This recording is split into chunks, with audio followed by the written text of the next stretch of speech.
can start the video. Hallelujah. Yes, so God spoke to Jehoshaphat, to a young man in the congregation. Remember when we were praying on Friday, we shared more about praise. You know, how praise is a sound that makes hell sick. It unnerves demons. You know, praise is a weapon. And we saw how that through the power of praise, God puts an end to the vindictive enemy. That's the purpose of praise. Hallelujah. To put an end, to destroy the enemy and the avenger. Psalms 8. And so, God ministers to all of us. We come together with our gifts and that grace God has bestowed upon us for this glorious corporate worship. And the Lord ministers to us. Hallelujah. So let's take advantage of that and minister to each other. Amen. Hallelujah. Lebekera kobrata shupradida. Base credianto prakata siprokita. Rediba sukariante koreba brakuta raba. Zukredi bakradibo shibrakita. We give you praise, Lord. We give you glory. We give you honor and we magnify you, King of glory. Lebe crediba shobradia. Laba kepro ita sobradia. Le kipro tasu cradiante. We come in your presence and into your glory. For your King and your Lord. And we thank you this day as you walk us a living word. Moving, touching, changing, lifting, uprooting, planting, that which you have ordained to be done. Let your will be done on the earth as it is in heaven. And we bring it forth now and declare it. And you speak to us. You speak with such clarity that even the youngest child will understand. And what you speak, we say like Samuel. Speak, Lord, your servant heareth and shall obey. Now our eyes are open, our ears are open, our hearts are open to receive your word with meekness. And we know that our lives will never be the same again. In Jesus' name, amen. Hallelujah. Praise the Lord. So we are going to share God's word. I love God's word. I don't know about you. Amen. The word of God has transformed my life. Amen. And I'm being renewed every single day. Amen. Glory to God. Amen. It is God's word that transforms us. It is God's word that transforms our lives. Amen. Transformation, it takes place in our minds. And it occurs by the renewing of our minds. And in the process of transforming our lives, you stop living in the past. You ignore the present. You start now making preparations based on where you're going. Amen. Because your present condition is not real. So irrespective of what is happening around us, like we said, we are the light of the world. He said, darkness shall cover the earth. Gross darkness, deep darkness. But it says, the Lord will rise upon you. His glory will be seen. Hallelujah. So in the midst of darkness, we shine brighter. We shine brighter. Hallelujah. Glory to God. So we were talking about being born again. Last Sunday, I started a teaching on what it means to be born again. Amen. Born again. And I'm just going to continue from there to expound on that. Hallelujah. Now remember, we were reading from the book of John, chapter 3, where Jesus was having this conversation with Nicodemus.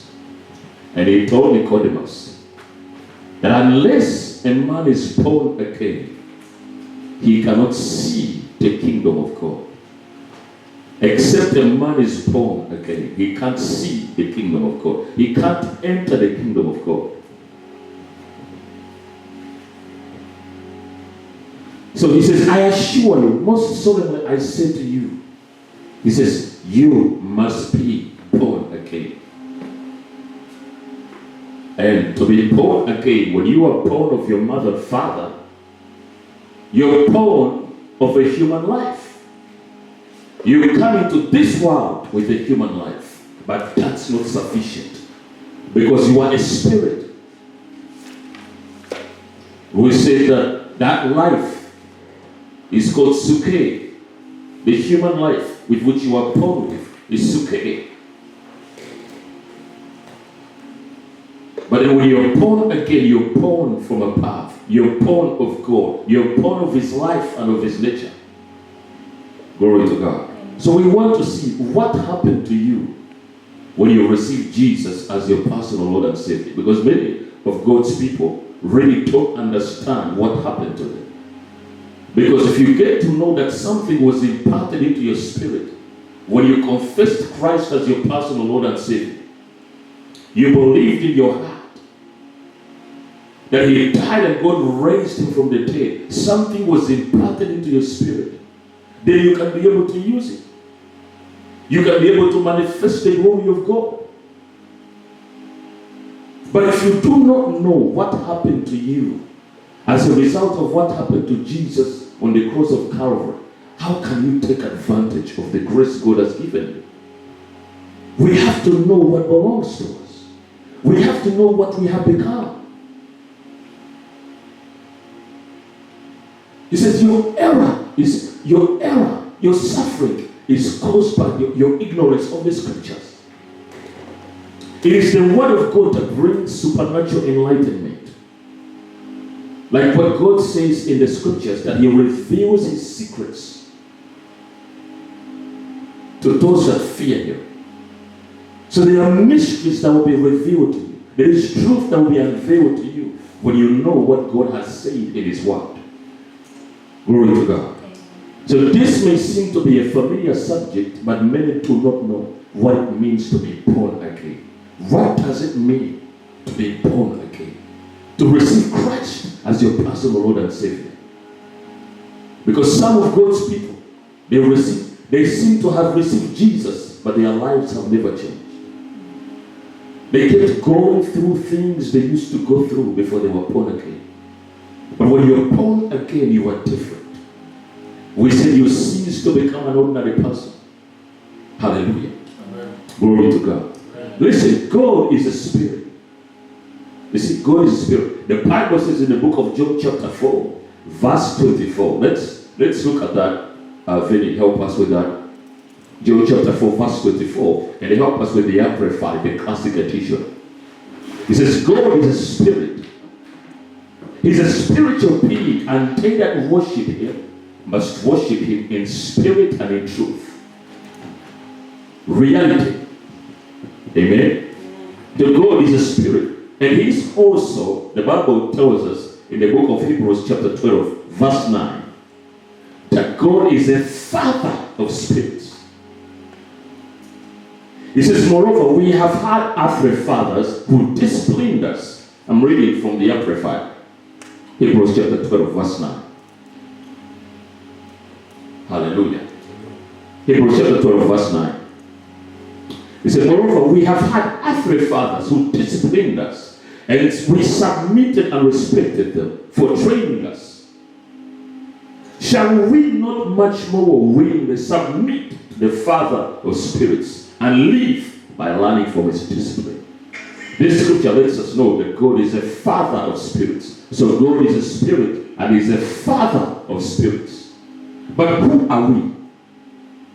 Who are we? The Bible tells us, lets us know that God made man. If you remember in the book of Genesis, He made man in His own image and likeness. I want you to help me turn to Genesis chapter 1, verse 26. Let's look at this together. Glory to God. Thank you, Holy Spirit. Let's look at Genesis, New King James Version. New King James Version.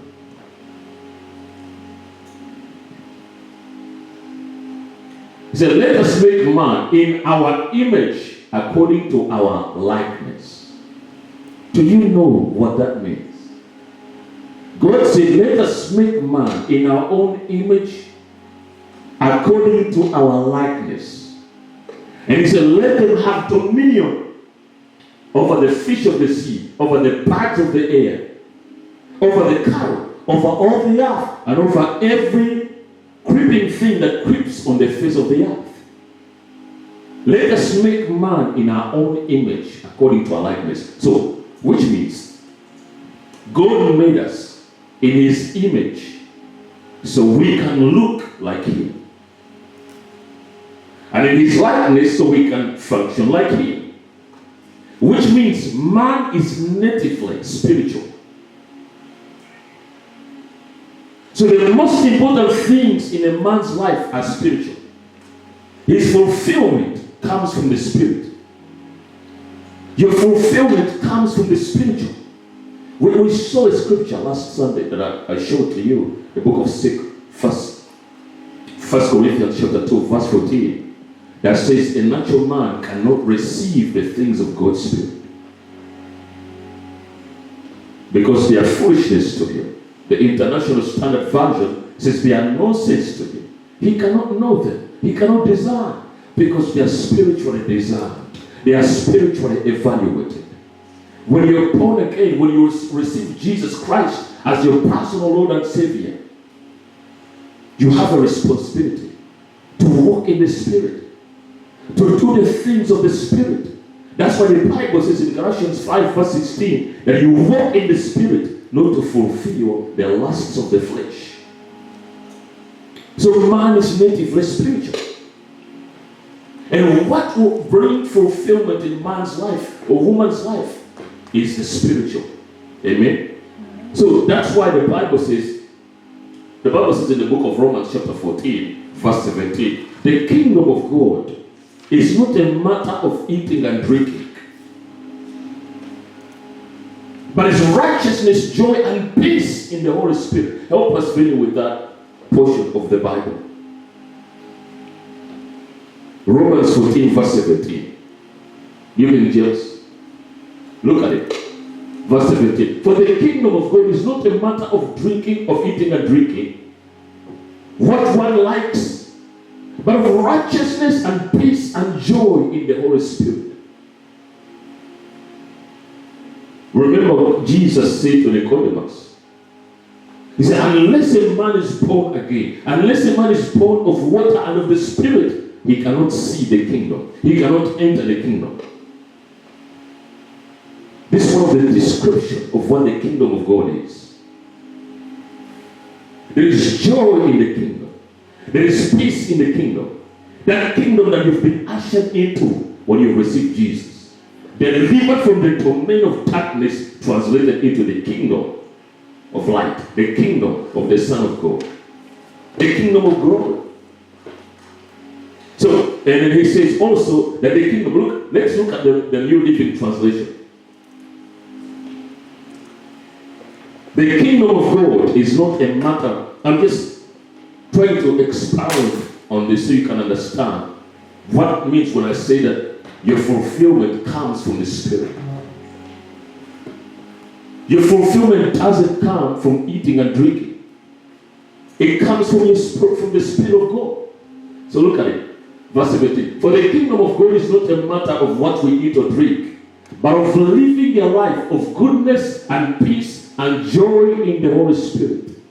Is this different from what Jesus said? When he said, I have come that you might have and enjoy life and have it in abundance to the full until that life overflows.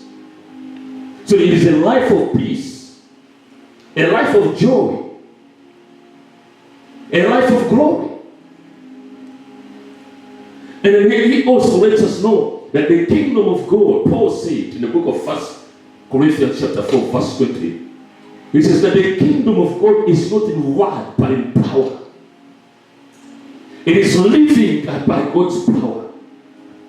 That power is imparted into your spirit when you're born again. Hey, help us with that portion. 1 Corinthians chapter 4, verse 20. The New King James, then you bring out the New Living Translation after. Look at it. Verse 20. For the kingdom of God is not in word, but in power. It is living by God's power. Jesus said to the Pharisees, and he said to them, the kingdom of God is inside you. I think I need to show you that one. It's very powerful. Give me Luke chapter 17, verse 20. He says, if someone says to you, the kingdom of God is here or there, he said, don't accept it.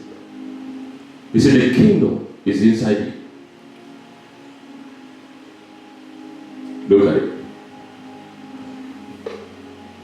When he was asked by the Pharisees when the kingdom of God would come, he answered them and said, the kingdom of God does not come with observation. It doesn't come by observation. Nor will they say, see here or see there. For indeed, the kingdom of God is within you. The kingdom is inside you. The Bible says that when Jesus, the Bible says in the book of John chapter 1, he says that he was in the world, and the world was made by him, but the world knew him not. And then he says, he came to his own received him not.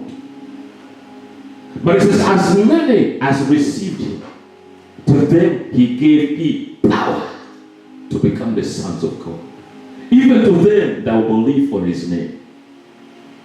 He gave them power.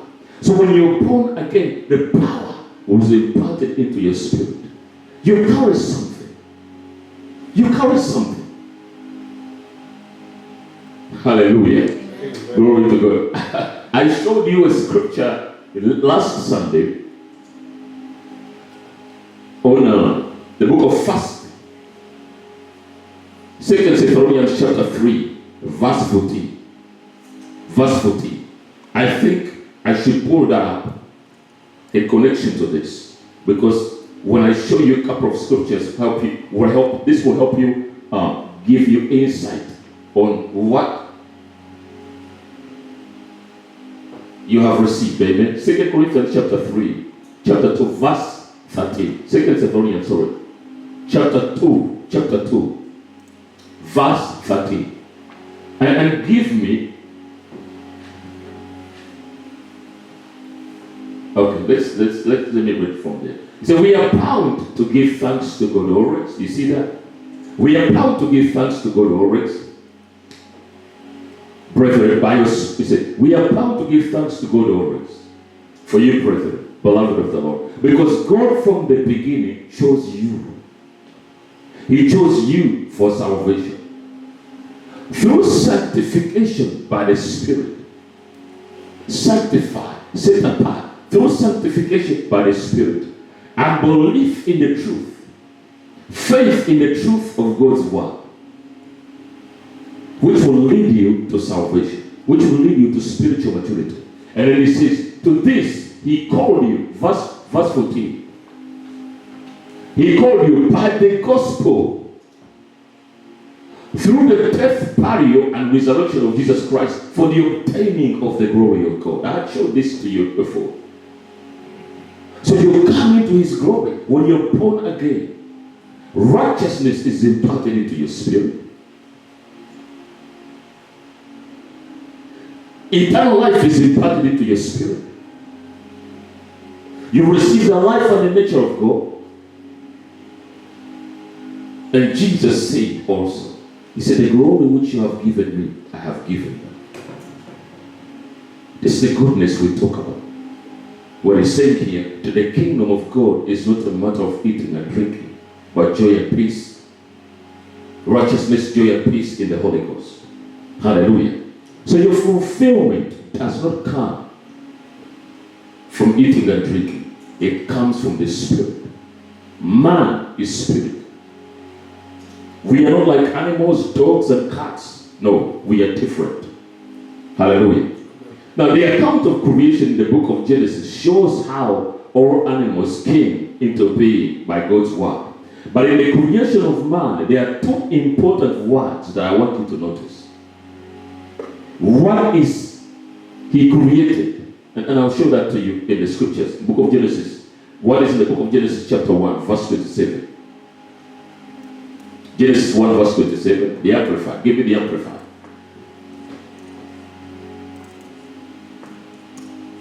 It says, God created man in his own image and likeness. He created him. God created man in his own image and likeness.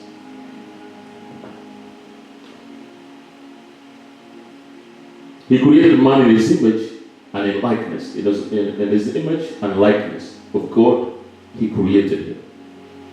So, and I want you to see the second one. Give me Genesis chapter 2. The first one, God created man in his own image. In the image and likeness of God, he created him. The second one is in Genesis chapter 2, verse 7. It says, and the Lord God formed man. Look at it. It says, the Lord God formed man out of the dust of the ground and breathed into his nostrils the breath of life. And man became a living soul. So these two expressions, created and formed, are sometimes used interchangeably, but they are different. The first part is, the first phase, God created man in his image and likeness. But in Genesis chapter 2, verse 7, he says, he formed man out of the dust of the ground.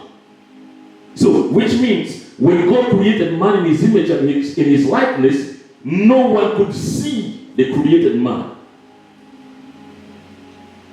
Because this had to do with the human spirit.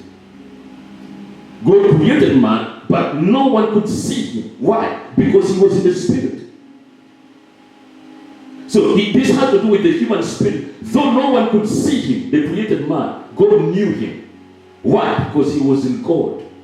So before the physical body of man was formed out of the dust of the ground, he first made man. He first created him.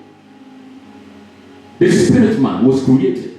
And then the Bible says God formed man out of the dust of the ground, referring to man's physical body.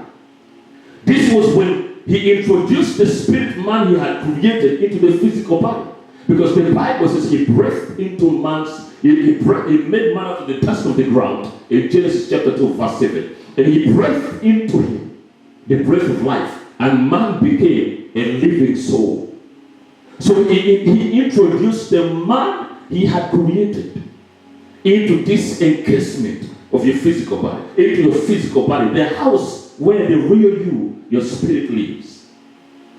I want you to pay attention to this because I'm trying to show you the real you, who you are.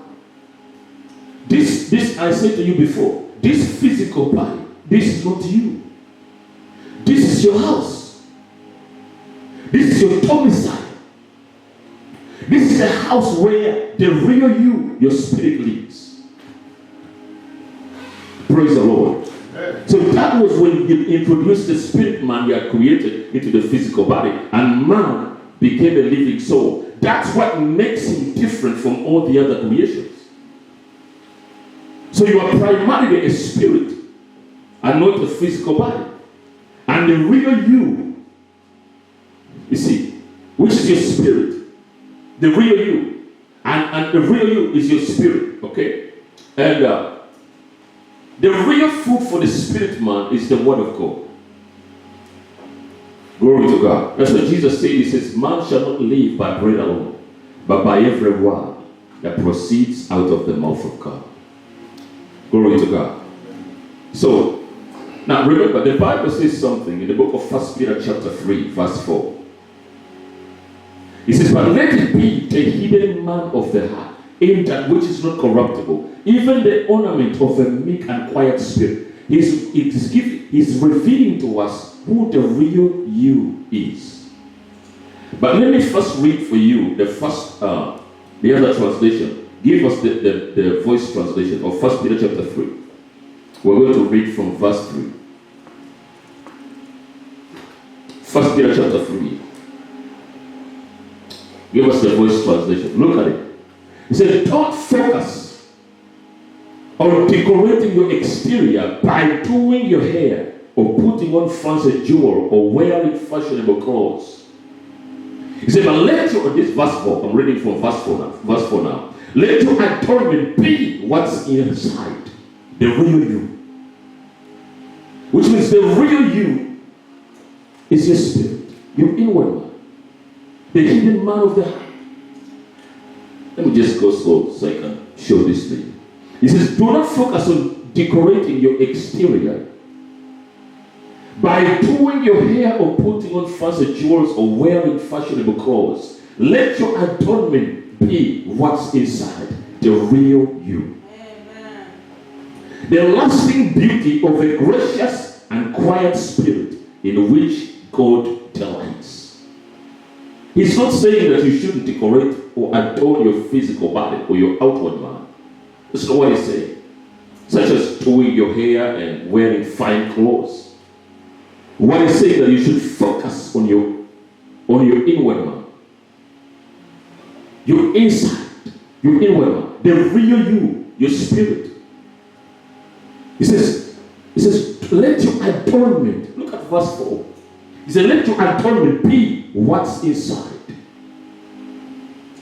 The real you, the lasting beauty of a gracious and quiet spirit in which God delights, in which God takes pleasure. Glory to God. This is why I've been telling you that you give premium attention to the development of your spirit through the Word of God. Because the food for your spirit is God's Word. Glory to God. You give premium attention to the development of your spirit through the Word of God. The word adorn here, I want you to see, is synonymous with words such as beautify, okay, to decorate, to dress, to enrich, to garnish.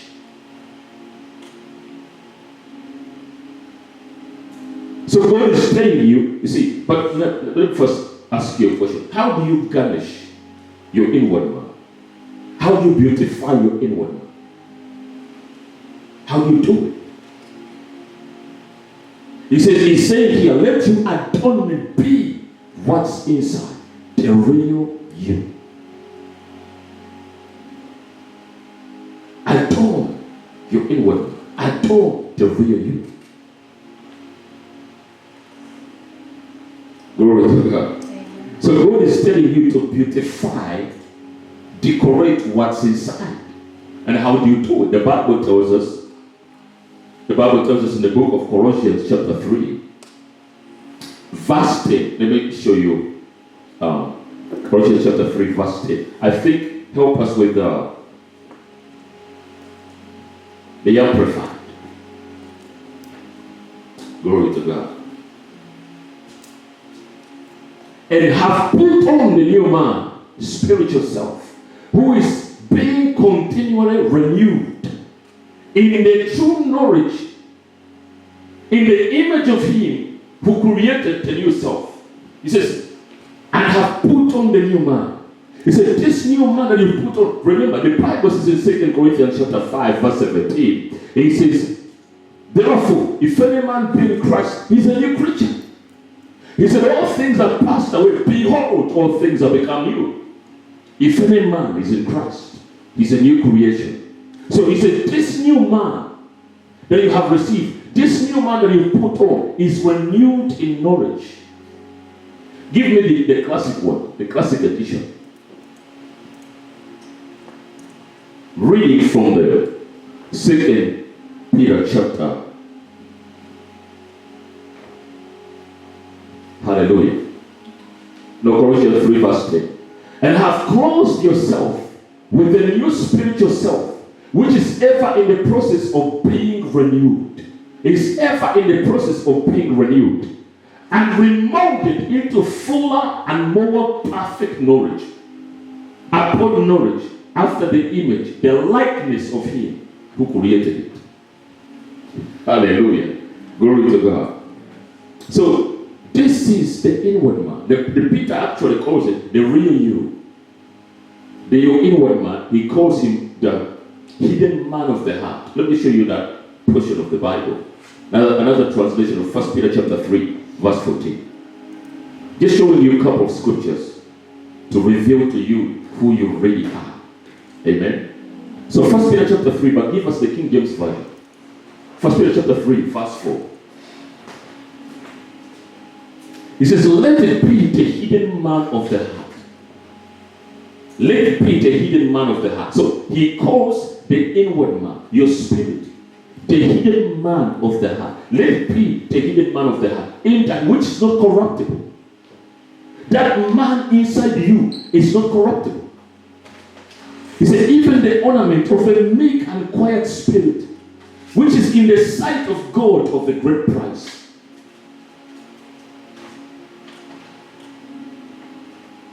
Now, Paul clearly distinguishes between the outward man and the inward man. When he said in 2 Corinthians, let me show you another scripture. 2 Corinthians chapter 4, verse 16. 2 Corinthians 4, verse 16.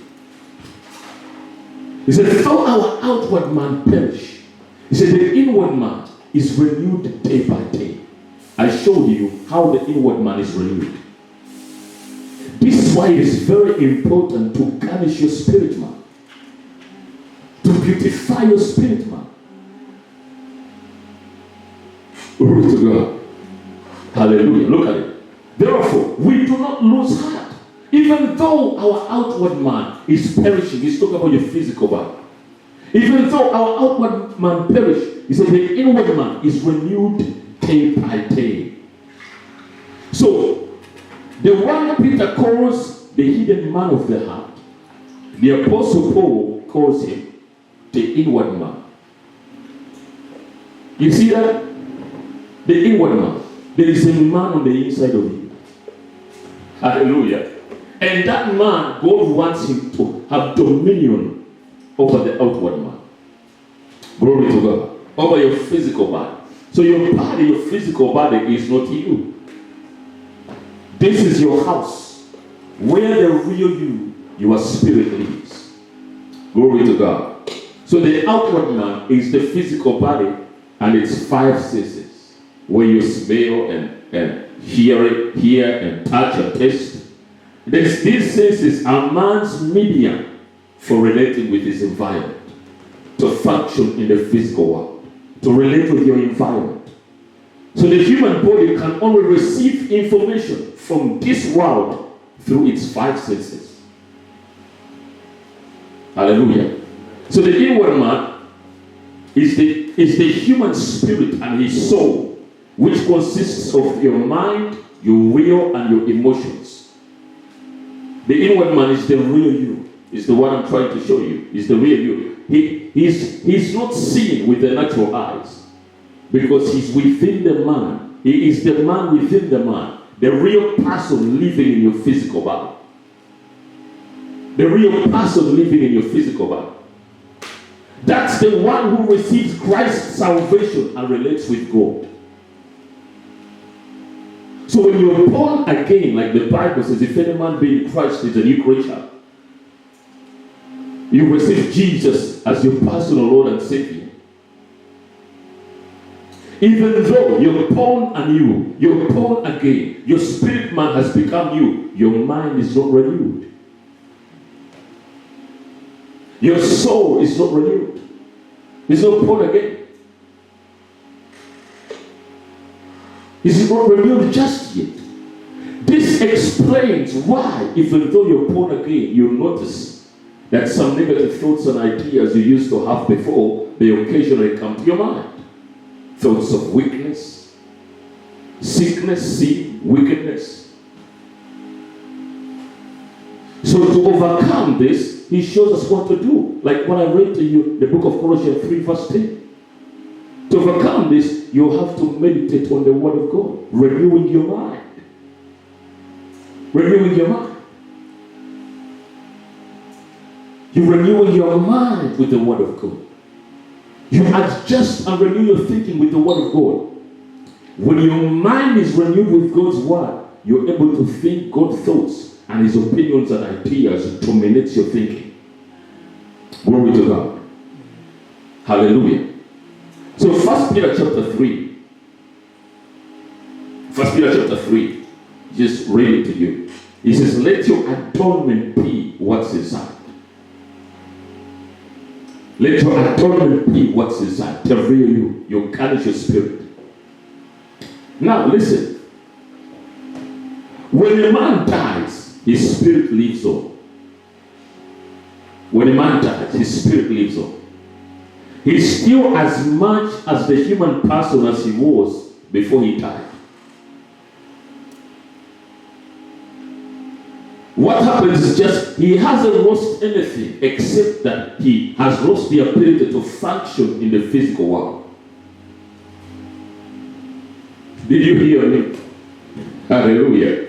So the body may be dead, but the real person, the spirit man, still has all the consciousness before he died. How do I know? Because Jesus revealed this to me through His Word. The Bible says in the book of Psalms 25 verse 4, the Amplified Bible. He says, the secret of the Lord are with those that fear Him. And He says, He will show them His covenant. Now before I show you the scripture of what I'm sharing with you, let me pull that up. Psalms 24 verse 5. 25 verse 4. 14 actually. Verse 14. Give it to what? Yeah. The secret of the wise counsel, the secret of the wise counsel of the Lord is for those who fear Him, and He will let them know His covenant and reveal to them through His Word its inner deep meaning. Hallelujah. Amen. The secret of the wise counsel of the Lord is with those that fear Him. Let me show that to you. Let me show you some of the references Jesus made for us. He tells a story in the Bible, book of Luke chapter 16. If you could help us, Vinny, with that scripture. Luke 16, we're going to read from verse 19.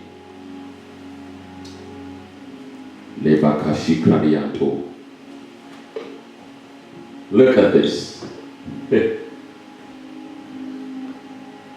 Now there was a certain man who was habitually dressed in expensive. This was a rich guy. Who was habitually dressed in expensive purple and fine linen, and celebrated and lived joyously in splendor every day. And in verse 20 he says, and a poor man named Lazarus was laid at his gate, covered with sores. Lazarus was poor. He was laid at his gate. And the Bible says he eagerly longed, he desired to eat the crumbs that fell from the rich man's table. Besides, even dogs were coming and licking his sores. And the Bible says, verse 22, now it happened that the poor man died, and his spirit was carried away by the angels to Abraham's bosom, paradise. And the rich man also died and was buried. Look, when Lazarus died, the angel carried his spirit into Abraham's bosom. And look at verse 23. In Hades, in the realm of the dead, which means in hell, being in torment, he looked up and saw Abraham far away, and Lazarus was in his bosom, paradise, which means he could still see. This man had died, he was buried on the earth, but he could still see. Because look, he says that in Hades, he said he looked up and saw Abraham far away, and Lazarus in his bosom, paradise. And then he says, he cried out, look at verse 24. He cried out, Father Abraham, have mercy on me, and send Lazarus so that he may dip the tip of his finger in water and cool my tongue. Which means he could still feel. His body was buried on the earth. But now the guy is thirsty. And he's calling on Father Abraham to send Lazarus, the poor guy, to bring a drop of water, dip it on his tongue so that he can feel, so that he can quench his thirst. He said, because I'm in severe agony in this flame. Verse 25. But Abraham said, remember, which means the man could still remember. He was no longer in his physical body, but he could still remember. He said to him, remember, son, remember that in your lifetime, you received your good things, all the comforts and delights. Lazarus likewise bad things, all the discomforts and distresses. But now he's comforted here in paradise while you are in severe agony. Verse 26.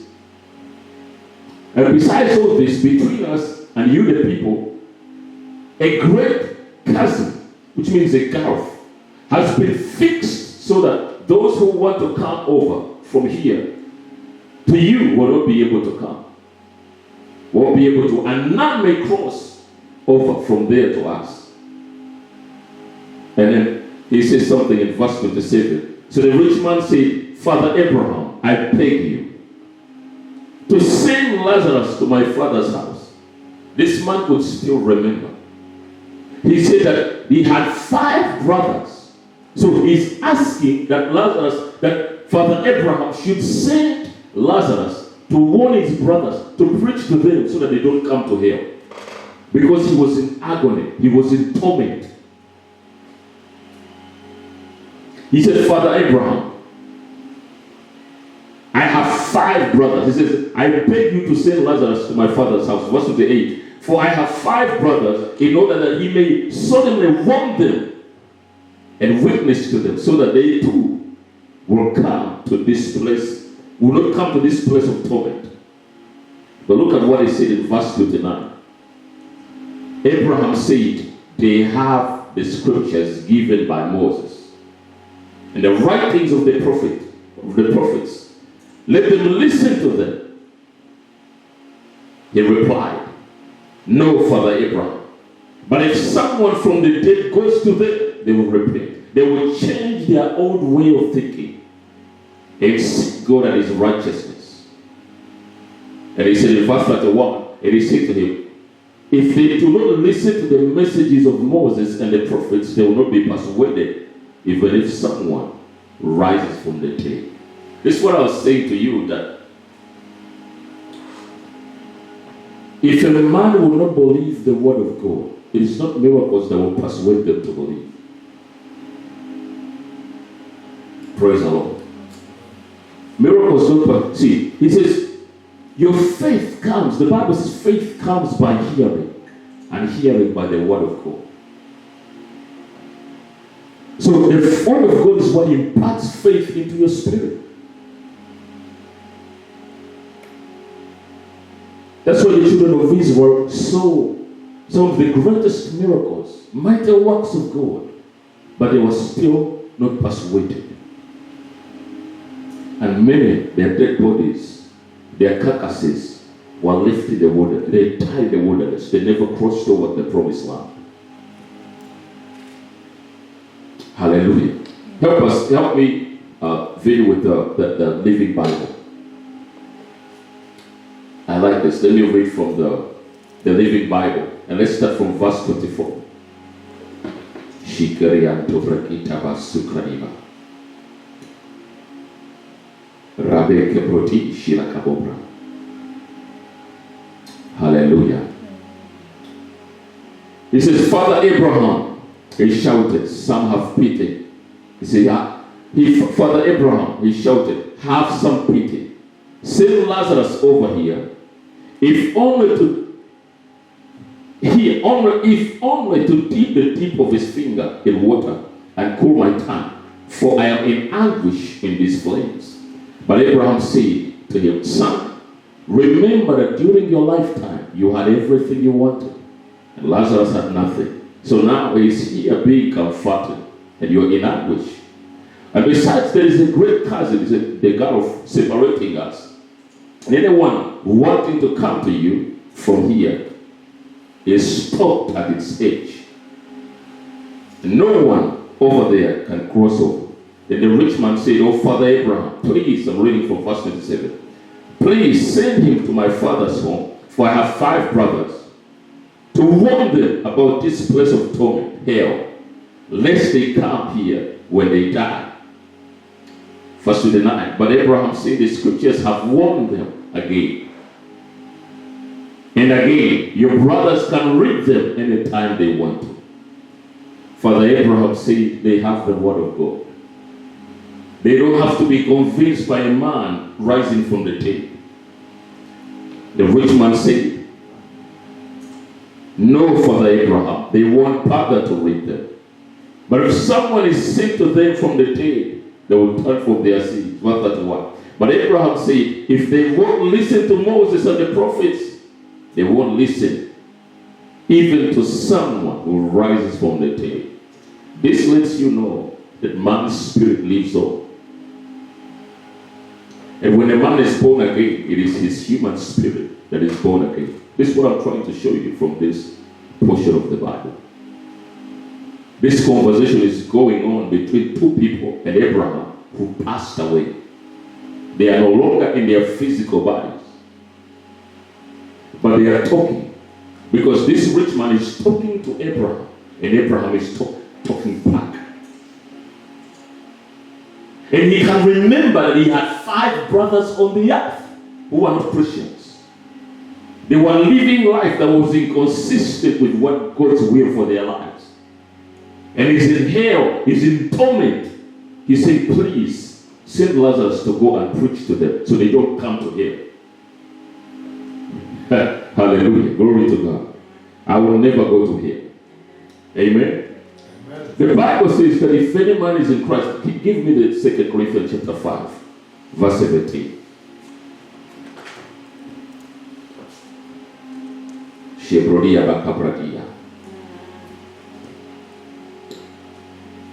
Let me read for you let me read for you the Living Bible first. The Living Bible. Verse 17. I like this. He said, when someone becomes a Christian, when someone is born again, he becomes a brand new person inside. He becomes a brand new person inside. He is not the same anymore. You are not the man that you used to be. You're not the woman that you used to be when you're born again. Glory to God. It's not the same anymore. A new life has begun. All these things, all these new things are from God, who brought us back to himself through what Christ did. And God has given us the privilege of urging everyone to come into his favor and be reconciled to him. King James Version says, therefore, if any man is in Christ, is a new creature, all things are passed away. And he says, behold, all things have become new. And I said the word behold is akin to Hebrew word kazah. He says, see that everything concerning you has become new. He said, a new life has begun. All things have become new. See that you are successful. See that you have the dominion.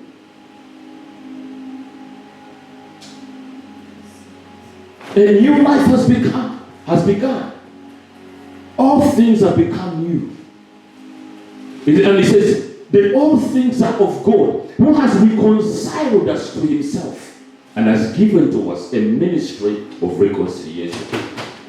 Jesus did not come to improve on humanity or to give us a code of conduct. No.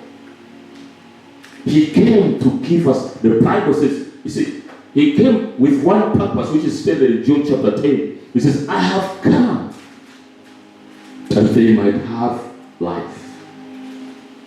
The Amplified says, I have come that they may have and enjoy life. And have it in abundance, the full, till it overflows. I have come. Maybe I should touch on that for a second.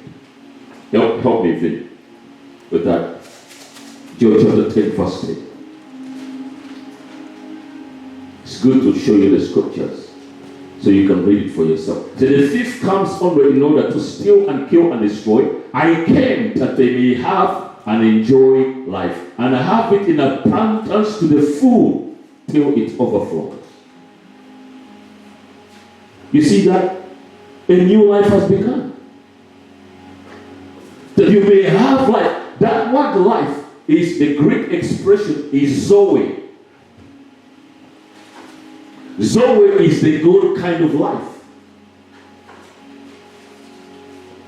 It's Zoe, the good kind of life. The Bible says, for God so loved the world that he gave his only begotten Son, that whosoever believes in him should not perish. And I told you before that that's the law. It is a divine law that God has ordered.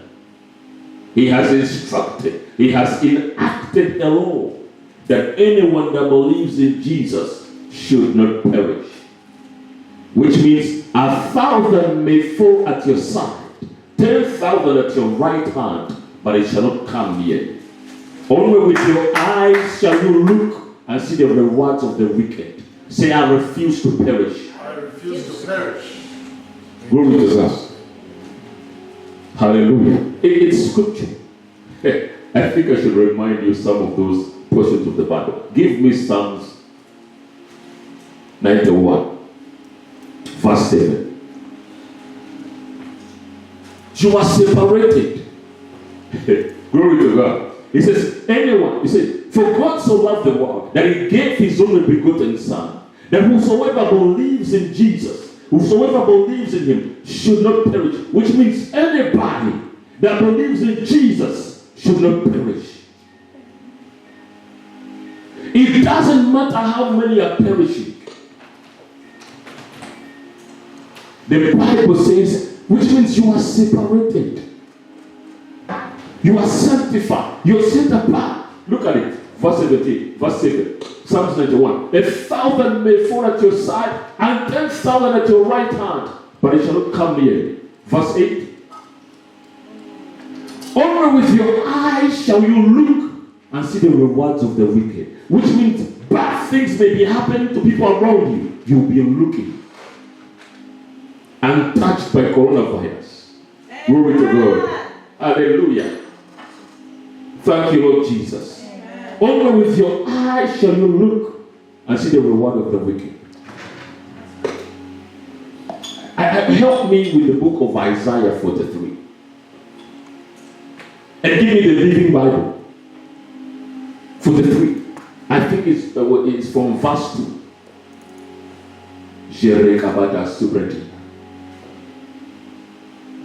Hallelujah. Look at it. He said, when you go through deep waters and great trouble, I'll be with you. When you go through rivers of difficulty, you will not drown. When you walk through the fire of oppression, you will not be burned out. The flames will not consume you. This is what I mean when I say you are separated. He said, when you go through deep waters and great trouble, I will be with you. When you go through rivers of difficulty, you will not drown. When you walk through the fire of oppression, you will not be burned up. He said, the flames will not consume you. For God so loved the world that he gave his only begotten Son, whosoever believes in him should not perish. I refuse to perish. Should not perish, but have everlasting life. Your life that you have received from Christ is incorruptible, is imperishable. You are born of a life that cannot be destroyed. Amen.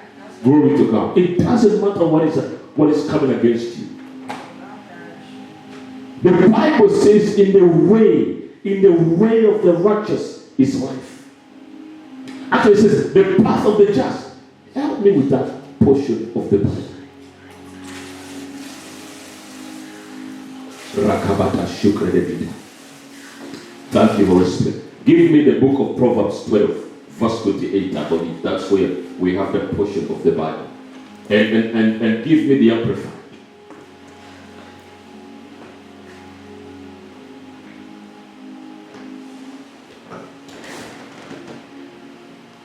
I want you to see it for yourself. Thank you, Lord Jesus. Verse 28.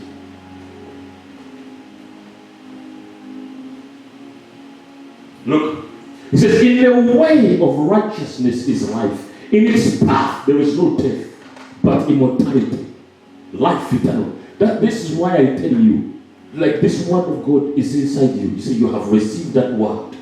You have meditated upon it. It has become a part of you. You get in your car. You're getting ready to drive back home. And you stretch your hands before you. You say, in my path there is no death. In my path there is no death, but life eternal. This is the word of God. The word has power. The Bible says in the city of Ephesus that some mightily grew the word of God and prevailed. Can you envision the word of God growing and prevailing in a city? He said the word grew and prevailed. The word has power.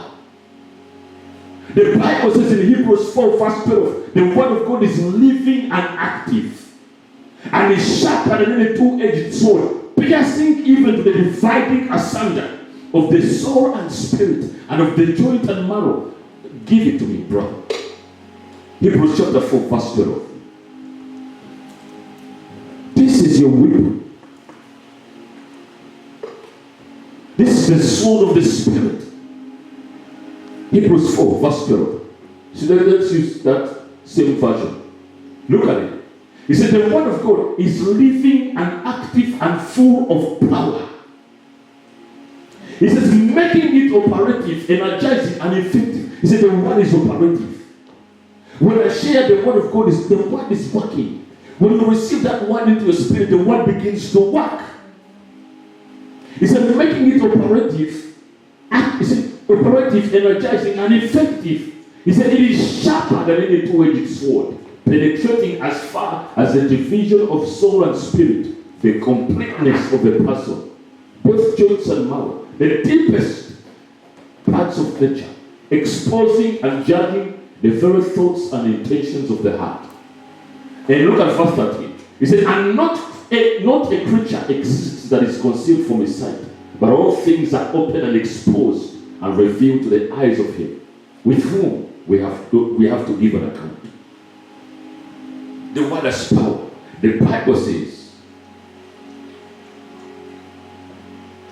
the kingdom of God is as if a man should scatter a seed and he goes to sleep. Then he rises, sleeps, and he wakes up. And then he says, he knoweth not how, but the seed sprouts out of the ground. Why? Because God programmed the ground to cause the seed to sprout. Hallelujah. Glory to God.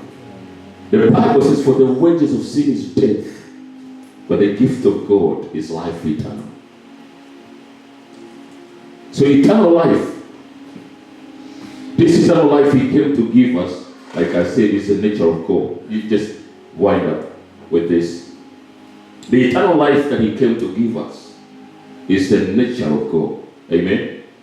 And so the Bible says in John chapter 1 verse 4, he gives us the first, actually let me first give you first John chapter 5 verse 26. He says, for as the Father has life in himself, so has he given to the Son to have life in himself. That's what Jesus said. That's what John said, the Spirit said through John. He said, for as the Father has life in himself, so has he given to the Son to have life in himself. Give it to me, friend. John chapter 5 verse 26. Thank you, Holy Spirit.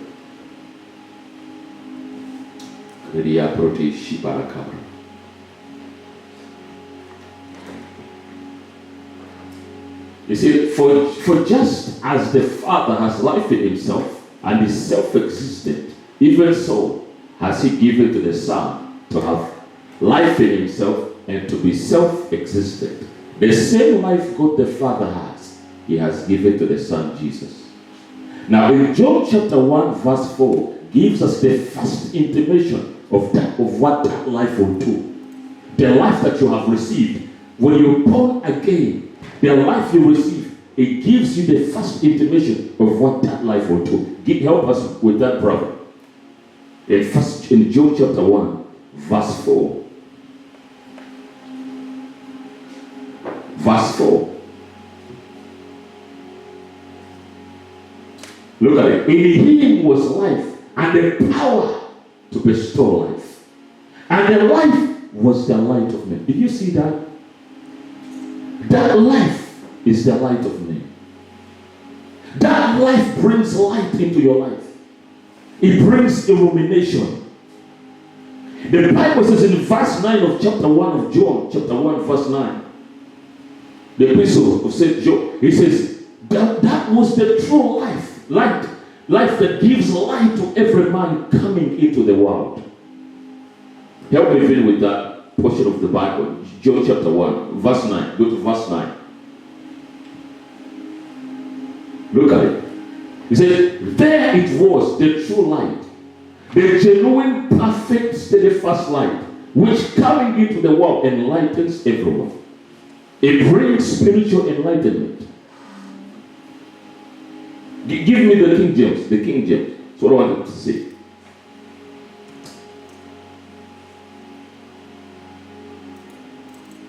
Hallelujah. The King James, verse 9. He says, that was, let me, praise the Lord. Let's go back to John chapter 1. Let me read quickly as I close.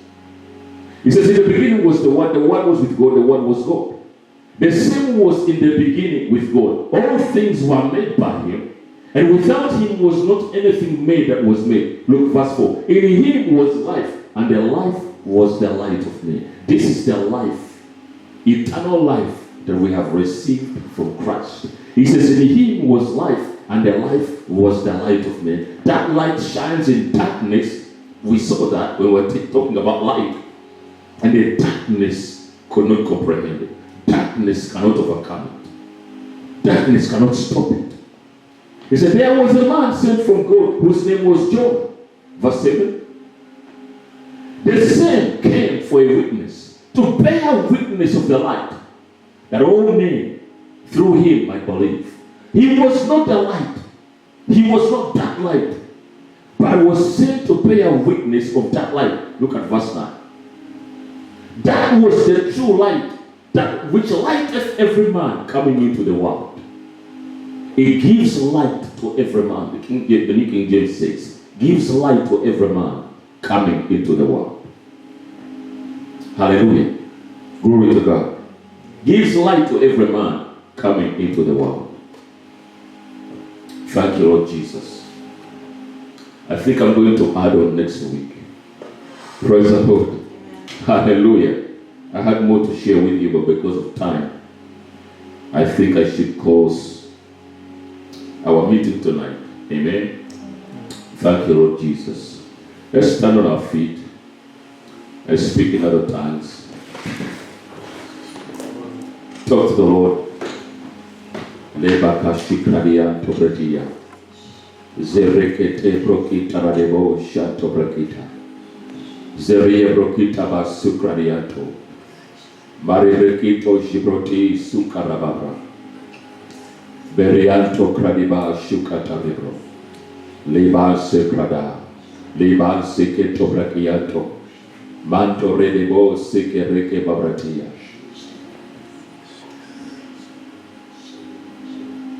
We thank you, Lord, for the ministry of your word. We thank you for the ministry of the Holy Spirit in our lives. We thank you for blessing us with every spiritual blessing in the heavenly places in Christ Jesus.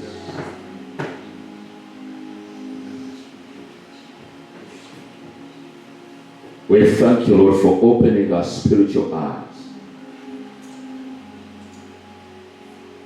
for opening the eyes of our understanding to understand the scriptures.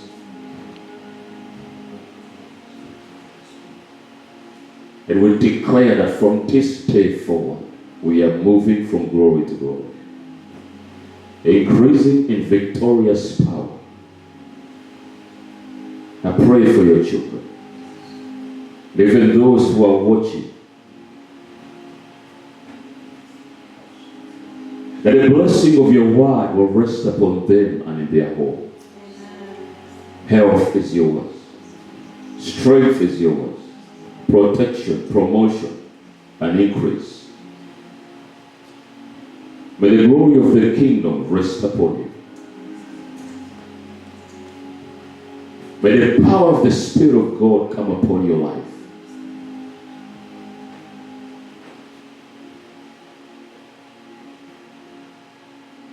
In the name of the Lord Jesus,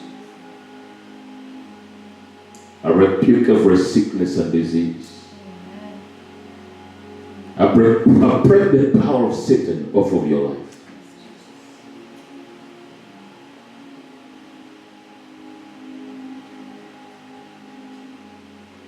I decree and declare love where there is fear, hope where there is hopelessness, peace where there is anxiety, and salvation where there is brokenness.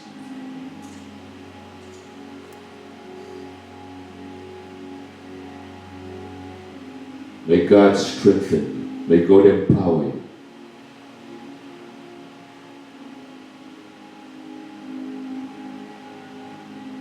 Thank you, Holy Spirit. Hallelujah. Glory to God. Now I've been sharing about salvation, and I know that there are those that may be watching us and they have never given their heart to Christ.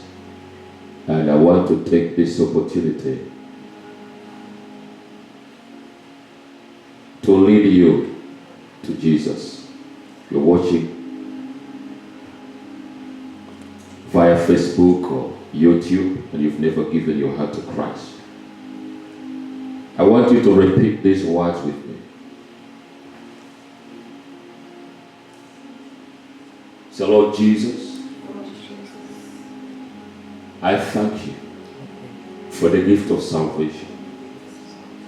I thank you for sending your son Jesus to die on the cross of Calvary as a sacrifice, as a substitute for the human race.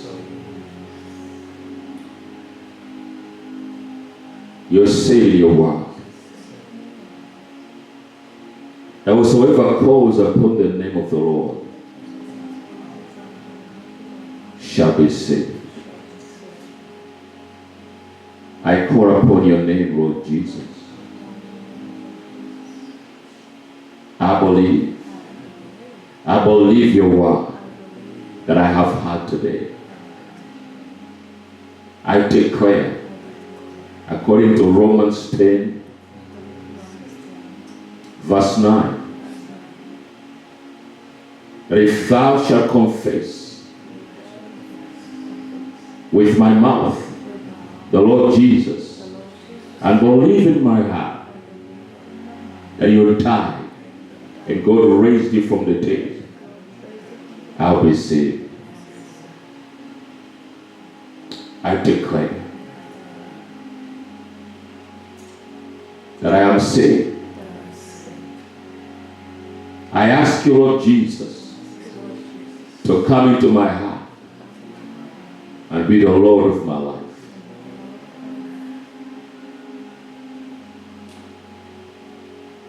I believe that you died and God raised you from the dead by the glory of the Father. I declare from this day forward that I am saved, I am born again, I am a child of God. I receive eternal life into my spirit.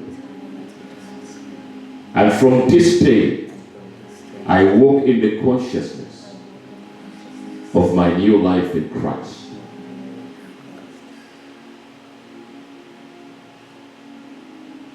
Now say these words with me. Say, precious Holy Spirit, I ask you to come into my heart and fill me, Holy Spirit.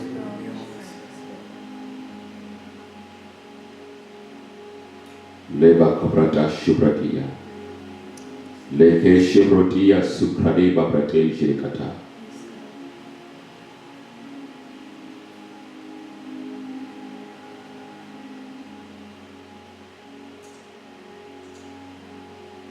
Father, in the name of Jesus, I pray that your name be named upon your children. Even those that have believed, even those that have come into your kingdom today, let your name be named upon them. In the name of Jesus, we thank you, Lord, that they are delivered from the domain of darkness and translated into the kingdom of light. And I ask you, Holy Spirit, that you will take them by the hand and lead them. In the name of the Lord Jesus. May God bless you. May God multiply you and increase the fruits of your righteousness. In Jesus' name. Amen. Hallelujah.